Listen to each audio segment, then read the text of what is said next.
Hello everyone, I'm Benitez, Library Assistant at the Seguin Public Library, and today I'm going to be teaching you how to make a felt succulent garden. If you've picked up a packet at our library, then you should have all that you need.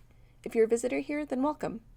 For this craft, you'll need felt in various colors, scissors, tacky glue, a container, and materials to fill it with to create the base of your garden. For our garden, we'll be using brown paper for the soil bottom and decorative pebbles to top it off. To begin with our first succulent shape, I've cut 3 9cm squares of felt in the same color. Next, I'm going to take a piece of paper and trace one of my squares to create and cut a template. To make our template, we're going to take our square and fold it in half twice. Next, I'm going to make a series of marks that'll make it easier for me to make my succulent shape. I'm going to make a small arc in the corner, then another roughly a centimeter above it. Divide that top arc into 3 sections, then use 2 of those sections to make a succulent leaf shape, and the third to make half a leaf shape. Cut along that small arc and along the outer edge, and you now have a template that you can use to trace your succulents. I recommend lightly tracing your template onto your felt using colored pencils. This way, the color will wear away and almost disappear into the fabric as you work with it. The tracing doesn't have to be exact, it's just to give you a rough idea of where to cut. Next, cut out your design, not forgetting the center hole, and repeat it on the other 2 squares of fabric. Once they're all cut between 2 of the leaf sections of each circle, and we're ready to begin wrapping. Starting with the first piece, apply a generous amount of tacky glue to the inner edge of your circle. Wrap your first leaf tightly, then slowly begin to wind your way around this center, keeping the base of your leaves even. Add on the second and third layers until you have your first succulent shape and set it aside to dry. You can use the same method to make many differently shaped succulents by adjusting your template. For our second shape, you'll need 3 6cm squares of felt and a longer, narrower piece that will form your stem.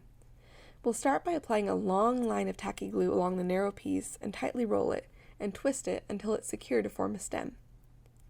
Now, take one of the small squares and fold it in half twice, just like we did with the template earlier. Snip out the shape of your leaves by cutting out a V shape on each side of the top of the diamond. This should leave you with 3 peaks. Snip off the bottom folded corner to make your central hole. Repeat this with the other 2 until you have 3 spiky rounds and cut these just like you did with the larger ones. This time, instead of winding around the center of the first leaf, we're going to begin winding around the stem that we made with our narrow piece of felt.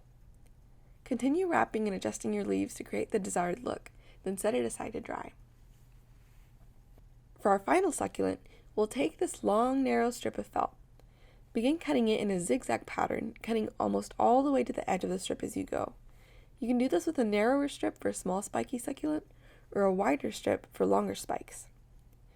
We'll then take one of the finished strips and begin gluing and rolling the bottom edge tightly, winding around and around until we get a small spiky succulent. You can roll the second one into another succulent, or you can continue wrapping around the first to get a bigger one. Set this aside to dry while you prepare your mini garden. You can make your garden in just about any small container, but for today's garden, we'll be using this glass star bowl. To create our soil, I'm going to tear up this brown paper into small pieces and begin crumpling and rolling them into balls.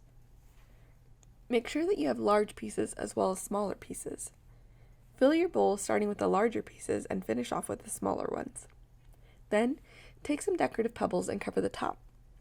Now, you can pick your favorite succulents and begin assembling your succulent garden.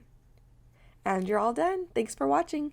If you like this video, be sure to subscribe to our YouTube channel and keep an eye out on our social media for more activities and crafting tips, tricks, and ideas.